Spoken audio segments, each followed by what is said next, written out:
আসসালামু আলাইকুম ওয়া রাহমাতুল্লাহি ওয়া বারাকাতুহু। প্রিয় দর্শক শ্রোতা, দরুদে শাইখুল্লাহ, দরুদে শাইখুল্লাহর এত ফজিলত রয়েছে।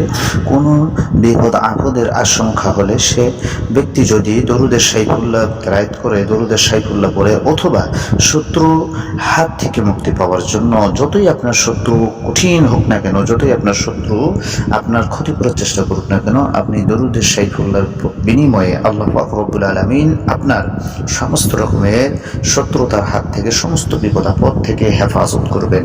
দরুদে শাইখুল্লাহ হলো এটি। বিসমিল্লাহির রহমানির রহিম। আল্লাহুম্মা সাল্লি আলা সাইয়্যিদিনা মুহাম্মাদিন শাফিইল্লাহিল কাতিই ওয়া আলিহি ওয়া সাল্লিম। আল্লাহুম্মা সাল্লি আলা সাইয়্যিদিনা মুহাম্মাদিন শাফিইল্লাহিল কাতিই ওয়া আলিহি ওয়া সাল্লিম। এই দরুদ শরীফটি আপনি তেলাওয়াত করবেন, দরুদ শরীফটি আমল করবেন, ইনশাআল্লাহ ফজিলত পাবেন।